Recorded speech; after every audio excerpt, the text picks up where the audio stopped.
My husband looked me dead in the eye and said, "You're fat, ugly, and nothing like the woman I married. I can't even take you anywhere or introduce you to my friends. How did I end up with this?" The plate shattered before I even realized Nathan had thrown it.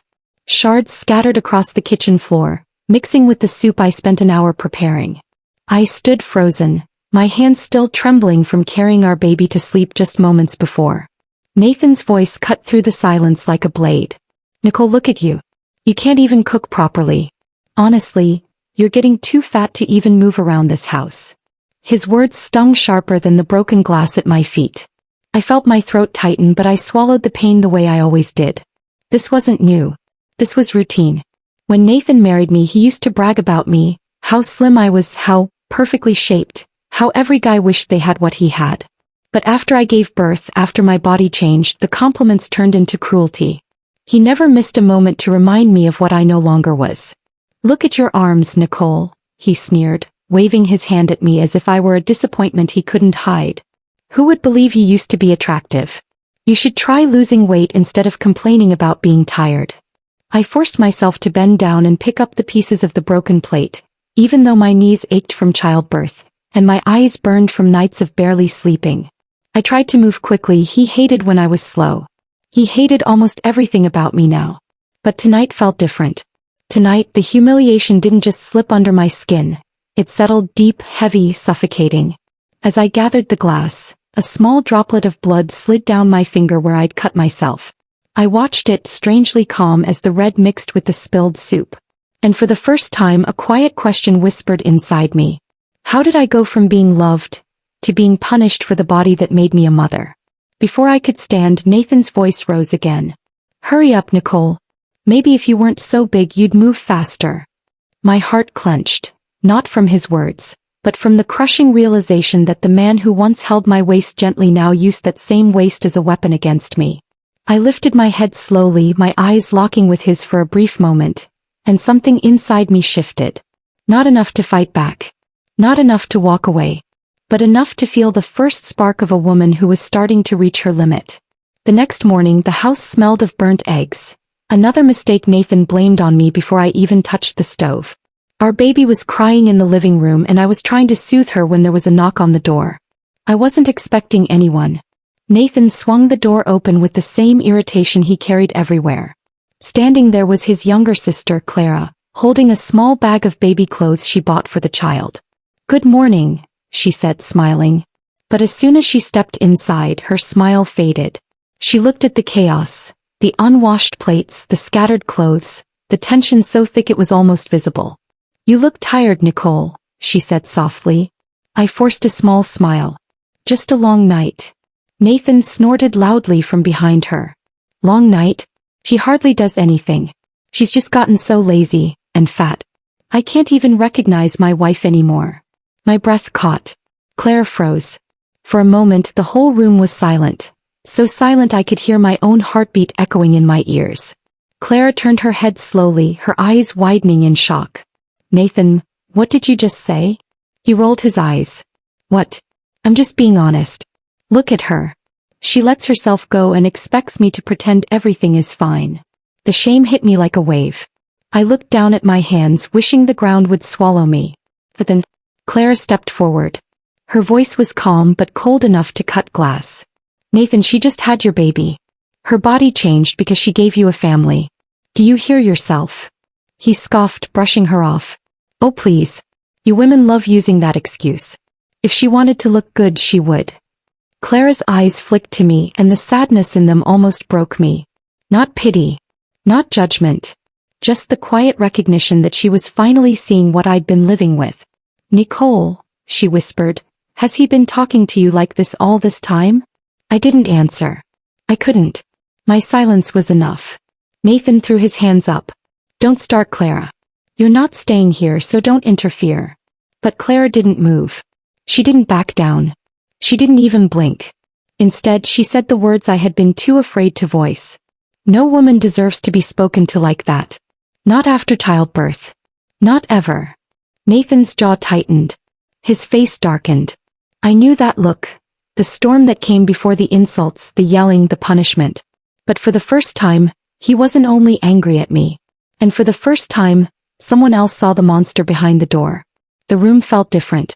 He felt different. And I felt something unfamiliar forming inside my chest.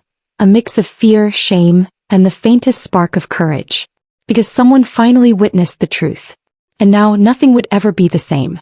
Clara's visit left a crack in the walls Nathan built around me, and he felt it. The moment she left, the house fell into a silence that felt dangerous. Nathan didn't speak to me for hours. Not a word, not a glance. He moved around the house like a storm gathering strength, slamming doors, dragging chairs, breathing in sharp, irritated bursts. I knew this version of him. The quiet was always worse than the yelling. That night when I placed our daughter in her crib, he finally spoke. "You embarrassed me today." I froze. "Clara thinks I'm some kind of monster because you can't handle a little truth," he continued, his voice low and controlled, the kind of tone that meant he had been waiting all day to strike. I didn't say anything. I tried to explain. "Exactly. You said nothing. You let her disrespect me in my own house." He stepped closer, his shadow falling over me. "You made me look like a bad husband, because you can't stop gaining weight." His words hit me like a physical blow. But this time he didn't stop there. He started picking at everything. The way I walked, the way I held the baby, the way I tied my hair, even the way I breathed. "You're smothering her. You're too slow. You don't even look like a woman anymore. Why did I even marry you if this is how you turned out?" Each sentence was sharper, colder, more deliberate than the last. He wanted to hurt me. He needed to hurt me because someone else had seen what he really was. The next morning at breakfast he took his cruelty a step further. He pushed his plate away and said loudly, "I'm tired of eating food made by someone who doesn't even take care of herself." I felt my throat tighten. "Nathan, please. Don't please me," he snapped. "This is your fault. If you hadn't looked the way you do now, Clara wouldn't be meddling."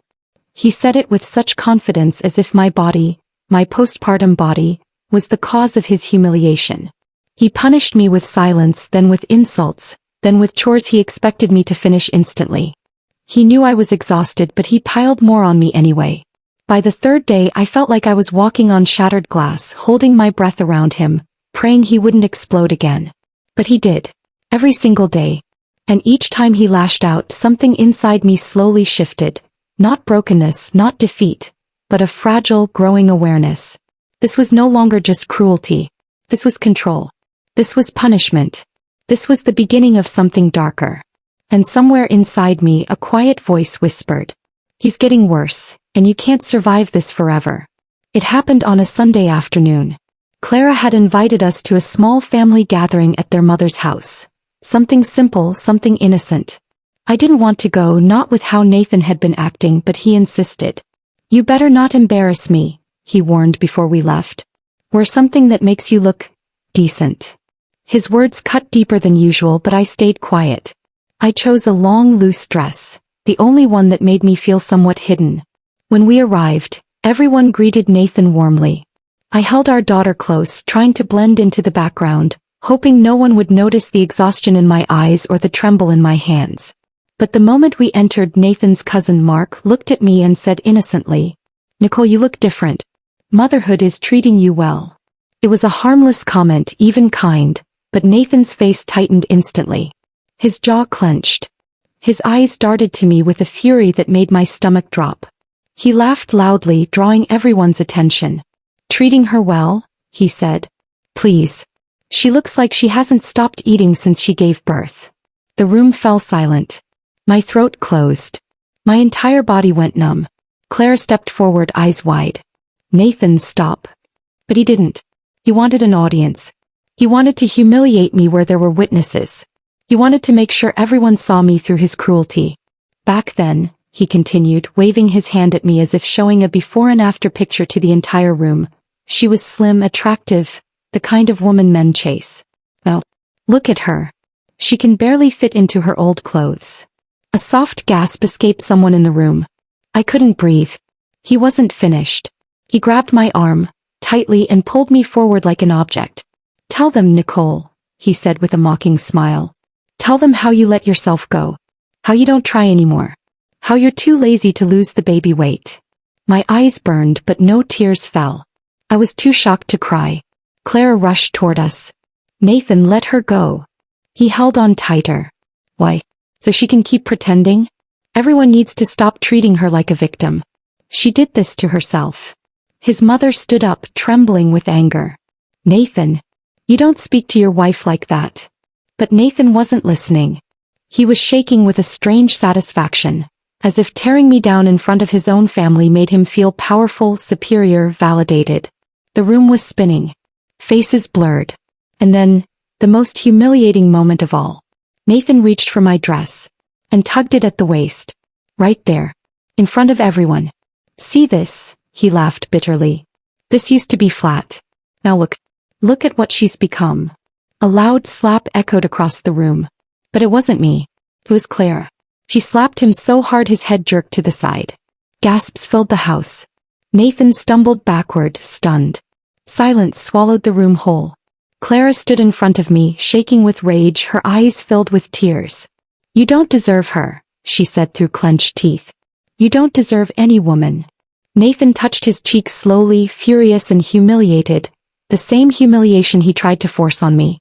Suddenly everyone saw him clearly. Not as the charming man he pretended to be, but as the cruel, insecure bully he was. And in that moment, in front of his entire family, Nathan was exposed. Completely, utterly, irreversibly. Nathan didn't even let the front door finish closing before he exploded. Do you know the embarrassment you caused me today? He roared, throwing his car keys so hard they clattered across the tiles. I stood by the wall, my cheeks still stinging where he slapped me at the restaurant, my hands trembling so badly I had to hide them behind my back. Nathan, please. I didn't say anything wrong. That's the problem, he barked, stepping closer, his breath hot and furious. You open your mouth in public like you forgot what you look like. You think anybody wants to see you standing beside me? You think anyone wants to hear you talk? I swallowed hard, tears gathering, but I didn't let them fall.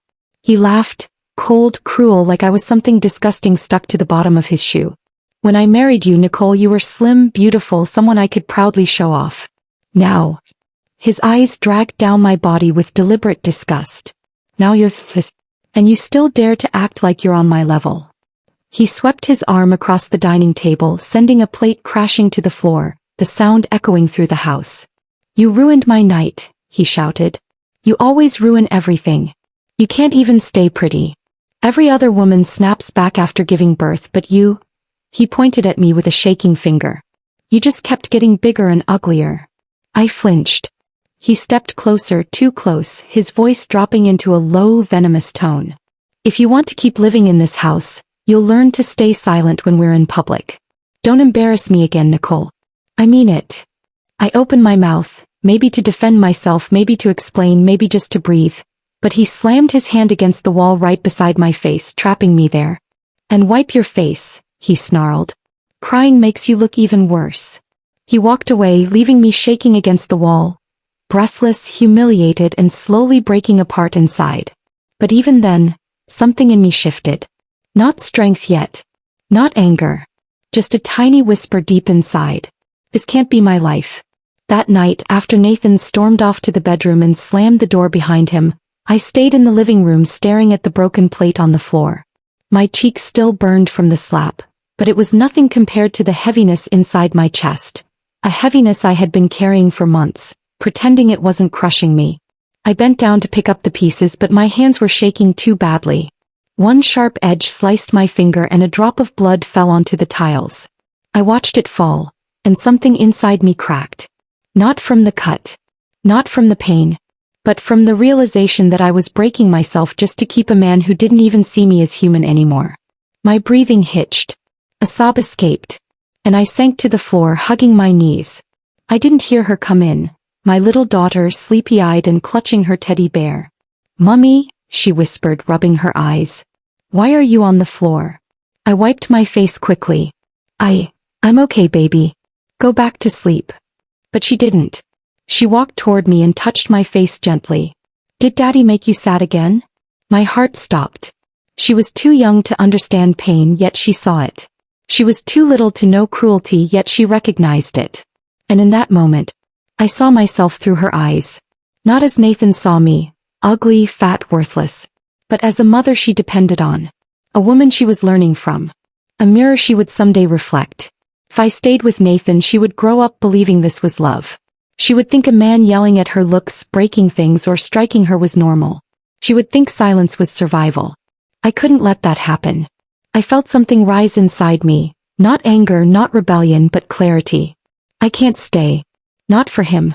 Not for this house. Not for the marriage people told me to endure. I had to leave, for her. And for the woman I used to be before Nathan shattered her.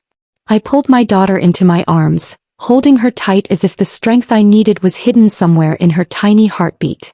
"Baby," I whispered into her hair, "we're going to be okay. I promise." It was the first promise I'd made in a long time, one I actually intended to keep. It wasn't long after that night that Nathan crossed the line I could no longer ignore. He came home late, reeking of alcohol, his anger already simmering. The moment he stepped into the house, the tension slammed into me like a wall. "You've been ignoring me all day," he growled, his voice low, dangerous. "Do you think I won't notice?" I tried to stay calm. I tried to step aside. "Nathan, please." He didn't give me a chance. He grabbed my arm with a grip that left bruises forming instantly. "Don't talk back to me, Nicole. You think you can decide when I get mad." I pulled my arm away. "I'm not talking back. I'm just... enough." He shoved me against the wall hard. My head hit the corner and stars exploded behind my eyes. Pain, fear, and disbelief crashed over me all at once. I stumbled to the floor, clutching my shoulder, my daughter crying from the other room. That's when he did it, the thing that made my blood run cold. He lunged at me again, shouting, mocking, shoving me as if I were nothing. The rage in his eyes wasn't just anger anymore. It was a predator sensing weakness. In that instant, everything I had endured, every insult, every slap, every degrading word came rushing back. I realized, if I didn't leave now, if I didn't act, it would only get worse. I thought of my daughter, the way she looked at me when she saw my pain. She didn't deserve to grow up seeing this as normal. She didn't deserve to see her mother trapped and broken. I scrambled to my feet, adrenaline taking over every part of me. I grabbed my keys, my bag, and my daughter's tiny hand. "Nathan!" I screamed, my voice shaking but strong. "I'm leaving. I'm done." He laughed, a bitter, cruel laugh that would haunt me, and reached for me again. But I was faster this time. I ran. Through the hall, down the stairs, out the front door, my daughter clinging to me, her soft sobs mixing with mine. I didn't look back. Every step away from that house, from that man, was like peeling chains off my wrists, breaking a lifetime of fear, shame, and control. I didn't know what the future held. I didn't know where we would go or how we would survive. But for the first time in months, I felt alive. Alive enough to finally be free. The first few nights after leaving Nathan were the hardest. I slept on the couch in a small apartment a friend had helped me find, my daughter curled against me, both of us exhausted but safe for the first time in months. The silence was strange. No yelling. No insults. Just me, and the quiet hum of possibility. At first I didn't know what to do with it. My body was tense, my mind replaying every cruel word Nathan had said, every shove, every slap, every moment I had convinced myself it was my fault. But slowly the fog began to lift.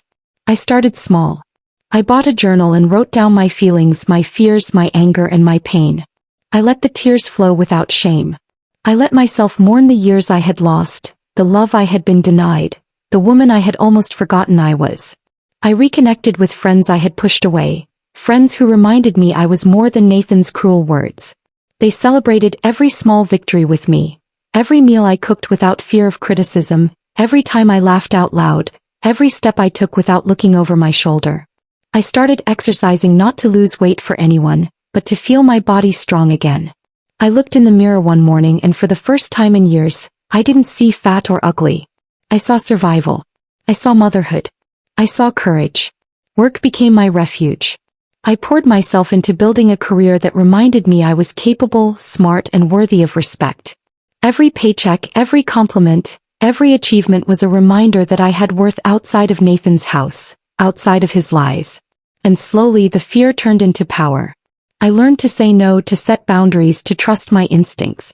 I realized that the love I had been searching for in Nathan, respect, kindness, partnership, had to start with me. I couldn't wait for him to give it. I had to create it for myself. Months later, I stood in my apartment holding my daughter and smiled at the reflection in the window. She was my little mirror, my reason to keep going, my reminder of strength I never knew I had. I had survived him.